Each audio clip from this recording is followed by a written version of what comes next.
Assalamualaikum warahmatullahi wabarakatuh. Selamat siang para mahasiswa sekalian. Hari ini kita akan memulai perkuliahan di semester 4 ini, terutama pada mata kuliah keperawatan anak. Di semester ini memang banyak, nanti khusus keperawatan yang akan kita bahas. Ada keperawatan anak, ada maternitas jiwa, keperawatan gerontik dan keluarga ya. Nah, ini masing-masing punya kekhasan sendiri-sendiri. Ya, terutama ini nanti adalah perawatan anak.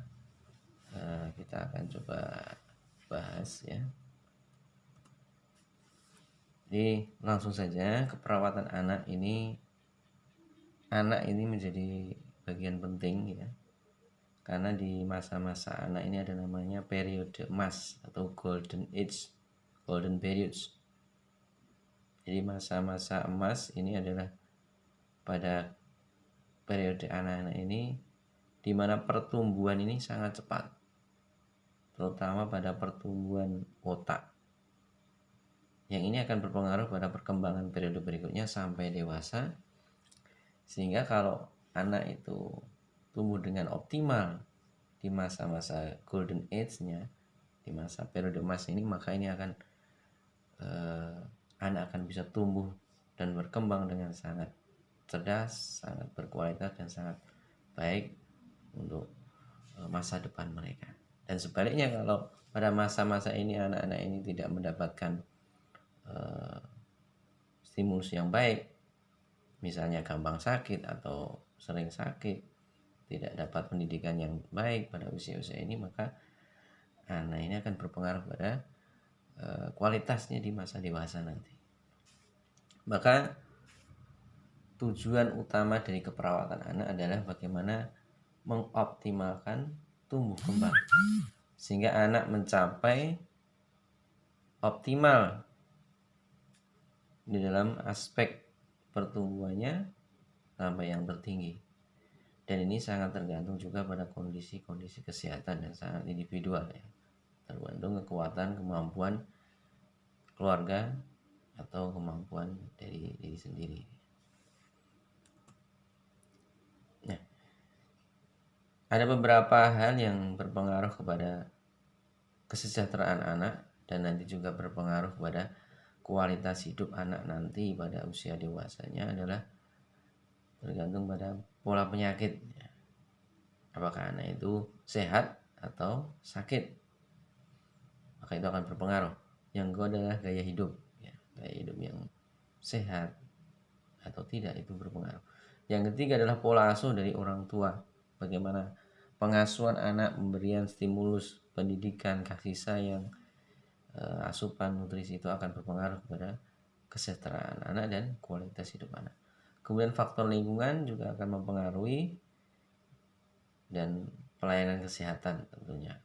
Semakin dekat dan aksesnya bagus untuk pelayanan kesehatan, maka ini akan mempengaruhi kesejahteraan anak, dan ini akan berpengaruh pada kualitas hidup anak pada masa yang akan datang atau di kedepannya. Maka tujuan keperawatan anak nanti, kalau kita merawat pasien anak, maka kita harus memahami bahwa tujuan dari keperawatan anak adalah bagaimana memberikan pelayanan keperawatan atau kesehatan secara optimal, baik pencegahan, promosi, pengobatan ataupun rehabilitasi. Ini juga akan mempengaruhi kesejahteraan anak dan tentunya akan berpengaruh pada kualitas hidup anak, dan juga akan berpengaruh pada kualitas hidup sumber daya manusia untuk bangsa kita. Jadi anak adalah investasi yang besar untuk kemajuan bangsa dan negara. Nah, sekarang kita lihat bagaimana pola perkembangan keperawatan anak. Pada zaman sebelum abad 19, kesehatan anak ini kurang begitu mendapatkan perhatian ya. Karena saat itu tenaga kesehatan juga masih sangat sedikit. Sampai pada akhir abad ke-19 pun ini dikatakan sebagai the dark of pediatric atau kegelapan ya, dari perhatian kepada anak-anak. pada awal tahun 1900 perawatan isolasi berkembang. Kemudian dulu seperti tahun 1900 awal tahun itu orang tua dilarang mengunjungi anak dan membawa barang-barang atau mainan ke rumah sakit itu dilarang. Karena dulu belum meyakini ini isolasi ya, anak sakit jangan ditungguin ya, dianggap seperti orang dewasa. Nah, tahun 1940 kemudian baru mulai muncul ditemukan ada efek psikologis dari tindakan mengisolasi anak, yaitu anak dan orang tua menjadi stres. Maka dari penemuan itu maka orientasi pelayanan keperawatan sudah mulai berubah ya, artinya sudah mulai diperhatikan masalah psikologis dan perkembangan anak. Nah, kemudian sejak tahun itu perawatan kesehatan anak sudah berubah. Anak lagi tidak dianggap sebagai miniatur dari orang dewasa, tapi sebagai individu yang unik. Dan orientasi bukan lagi pada pengobatan anak sakit, tapi lebih ditekankan tentang pencegahan penyakit dan peningkatan derajat kesehatan.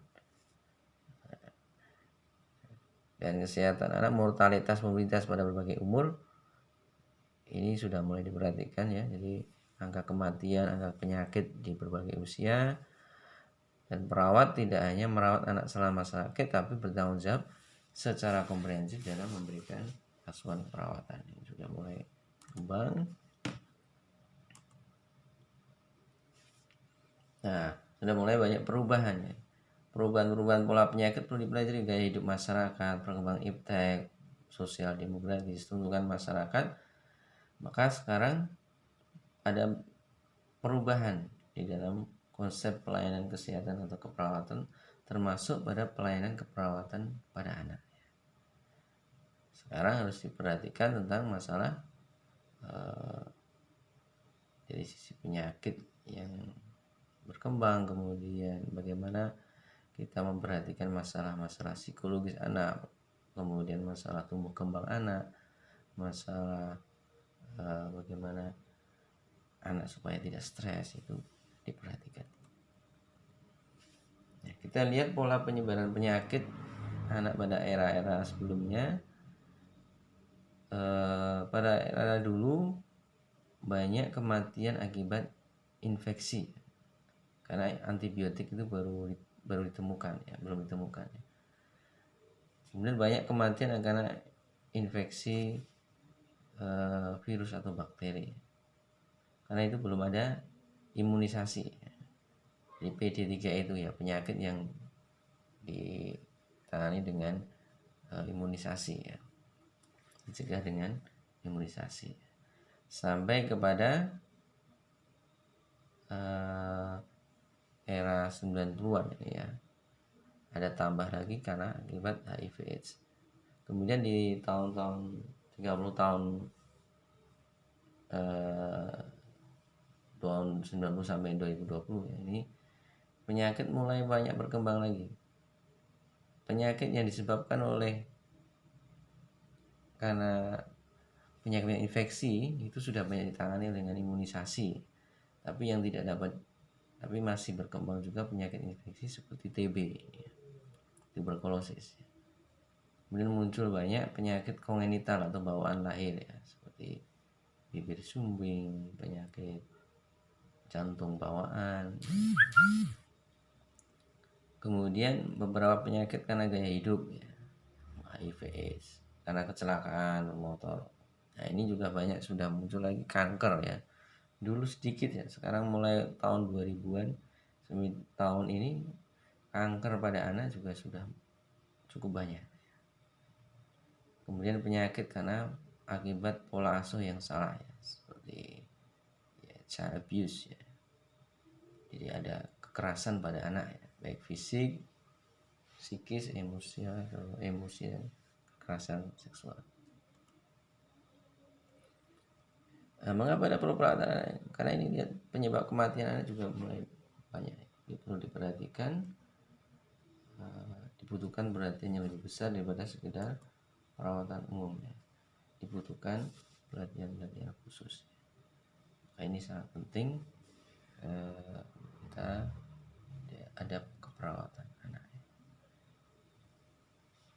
Ya, kembali kepada paradigma keperawatan, termasuk dalam keperawatan anak kita juga perlu melihat paradigma keperawatan itu ada 4 bagian, yaitu manusianya itu sendiri atau dalam hal ini ada anak, kemudian sehat sakit, lingkungan, dan keperawatan. Ini adalah 4 hal yang saling berkaitan, saling mempengaruhi.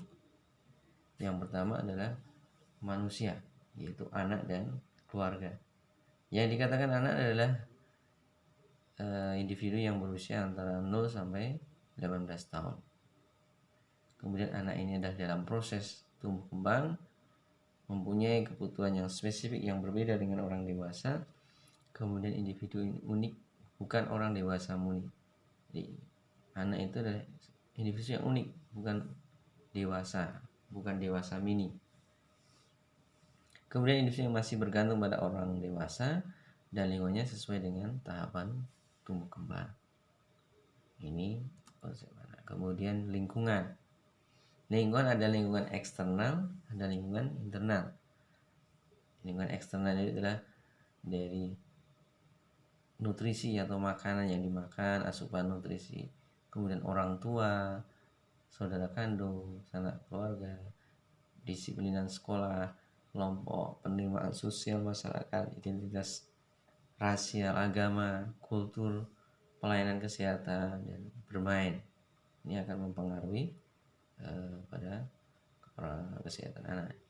Yang kedua adalah faktor lingkungan internal. Internal ini biasanya sulit untuk dirubah ya. Bawaan lahir, genetik, jenis kelamin, emosi, predisposisi atau resistensi terhadap satu penyakit. Misalnya penyakit bawaan ya dari orang tua, itu adalah kondisi lingkungan internal. Ya, kemudian sehat. Paradigma yang ketiga adalah sehat adalah satu kondisi sejahtera, tinggi sampai sakit berat atau mati muda. Nah, itu rentang sehat saya. Untuk mencapai optimal, maka anak kesehatan yang optimal, anak itu perlu ada 3 yang harus dilakukan: asah, asih, dan asuh. Harus diasah dengan stimulasi, dengan pendidikan, diasih yaitu kasih sayang, diasuh harus diberikan asuhan, diberikan kebutuhan fisik, kebutuhan makanan yang harus dipenuhi supaya anak dalam kondisi sehat jasmani maupun sehat rohaninya, sehat fisik maupun sehat jiwanya. Yang keempat adalah paradigma bagian berikutnya, keperawatan. Fokus utamanya adalah meningkatkan kesehatan dan pencegahan penyakit. Dan peran perawat dalam hal ini adalah melakukan 3 tingkat pencegahan, yaitu primer, sekunder, dan tersier. Jadi fokusnya adalah meningkatkan kesehatan kalau sakit dan pencegahan penyakit supaya anak itu tidak sakit.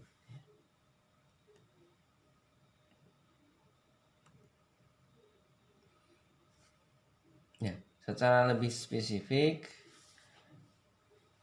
secara khusus di dalam keperawatan anak ini yang kita akan bahas dan pelajari, bahwa kekhasan dalam keperawatan anak adalah satu, anak itu unik, holistik. Jadi kita harus berfokus pada anak dalam keluarga di dalam melakukan keperawatan anak.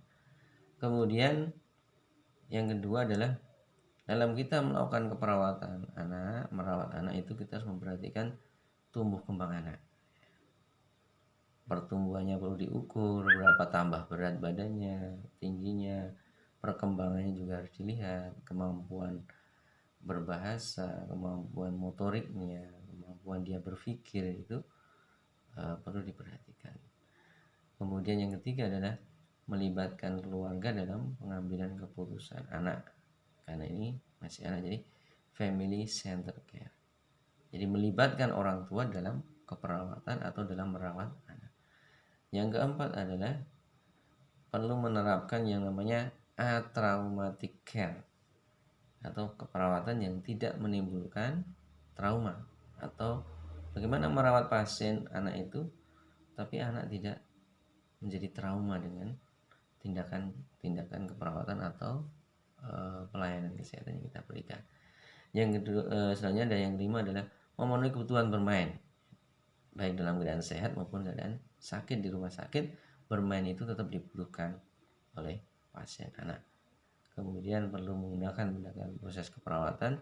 Dan yang keenam adalah ada namanya pendidikan kesehatan atau PNKes secara komprehensif dan sifatnya antisipatif atau anticipatory guidance atau petunjuk antisipasi supaya tidak terjadi hal-hal yang untuk mencegah resiko-resiko terjadi kecelakaan atau hal yang menyebabkan tumbuh kembang anak itu tidak optimal.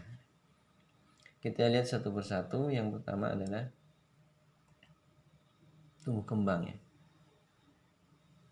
Jadi kita perlu memahami bahwa anak itu ada masa-masa pertumbuhan dan perkembangan. Ada usia prenatal, ini sebelum lahir, masih dalam kandungan, masih bentuk embrio 2-8 minggu.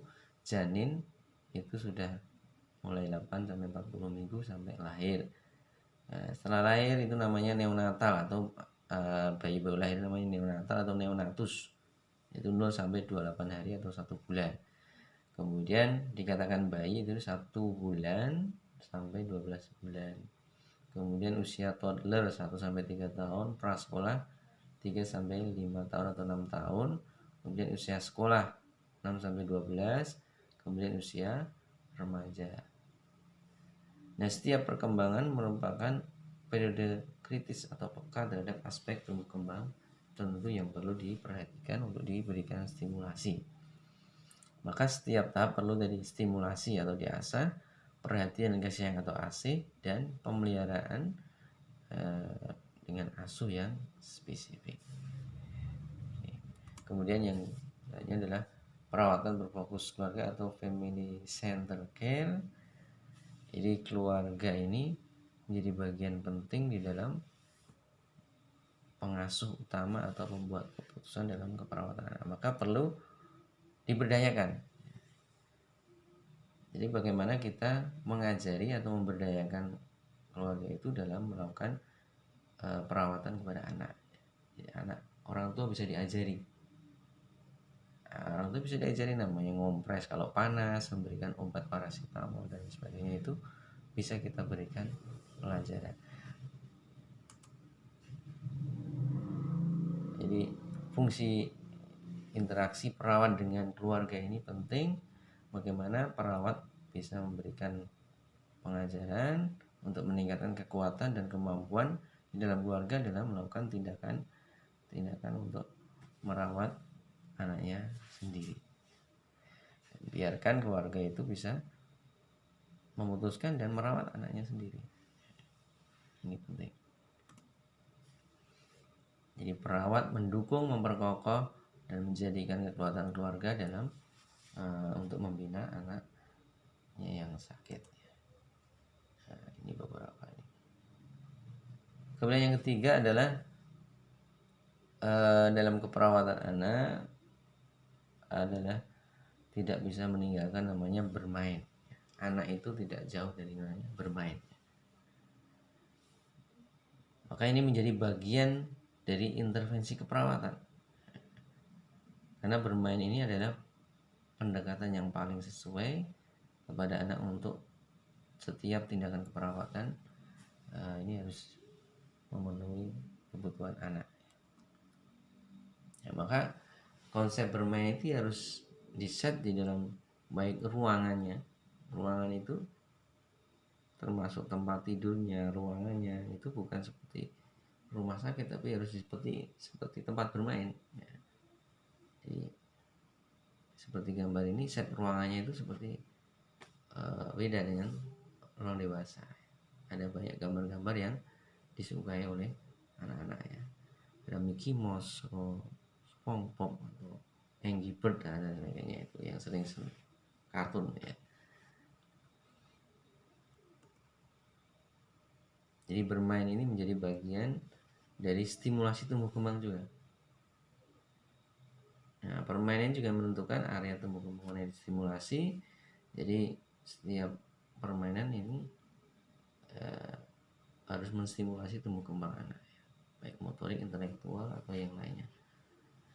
Dan permain yang membantu proses terapi disebut namanya terapi bermain. Maka di rumah sakit pun ada ruang bermainnya, dan perawat pun harus punya perawat anak itu harus bisa ngajak main pasiennya. Nah, jadi konsepnya itu harus beda. Jadi perawat anak itu harus murah senyum, sering nyapa anak, ngajak main anak dengan alat apapun ya. Apalagi kalau kita mau melakukan tindakan keperawatan atau tindakan yang menyakitkan pasien, mau nyuntik, mau pasang infus, ya, itu perlu ada namanya terapi bermain dulu sebelum anak itu dilakukan tindakan supaya anak tidak takut dan tidak jadi trauma ya. Jadi ternyata bermain itu banyak manfaatnya ya. Selain melepaskan stres, juga untuk sosialisasi ya, juga untuk meningkatkan tumbuh kembang ya. Kemudian konsep yang keempat yang perlu diperhatikan adalah traumatic care, atau bagaimana memberikan tindakan keperawatan atau perawatan itu supaya anak tidak terjadi perasaan trauma, nyeri, sedih, takut. Nah, jadi supaya anak itu nggak trauma, lihat rumah sakit takut, lihat orang perawat pakai baju putih takut. Nah, karena kita tidak melakukan tindakan-tindakan yang supaya anak itu tidak takut ya. Jadi perlu diperhatikan, tindakan itu harus memperhatikan psikologis anak.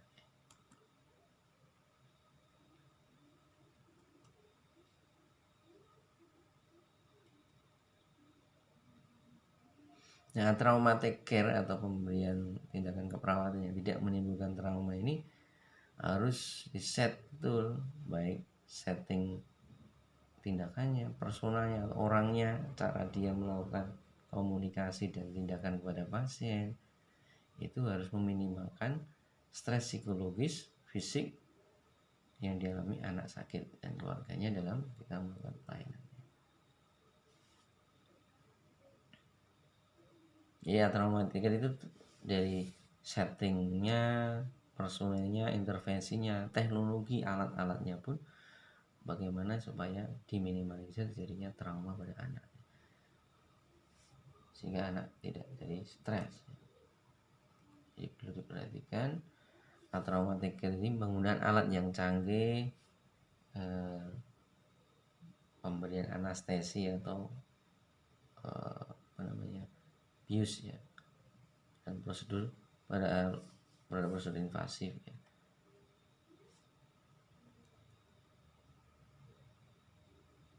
Intervensi keperawatan dengan traumatic care ya, ini supaya tidak jadi trauma ya, selalu menerangkan apa yang terjadi. Jangan menjanjikan tidak sakit jika proses tersebut memang sebenarnya menyakitkan. Gunakan restraint atau tindakan yang mengikat pasien sesungguhnya seminimal mungkin. Buat suasana lingkungan yang tidak menyakitkan. Kemudian jangan lupa melibatkan keluarga. Jadi dilibatkan supaya bisa mengurangi stres anak karena ditunggu oleh orang tuanya.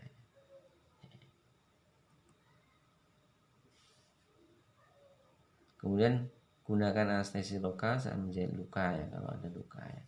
Gunakan jarum yang kecil dalam kita injeksi atau kita memasang infus ya.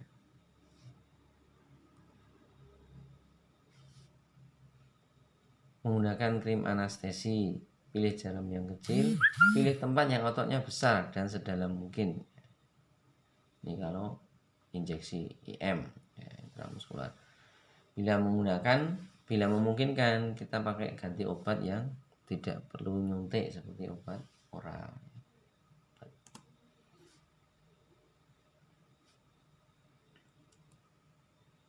Kalau dalam pengambilan darah misalkan, seminimal mungkin gunakan krim anestesi 1 jam sebelumnya, pilih manset yang sesuai, di alatnya yang sesuai misalnya.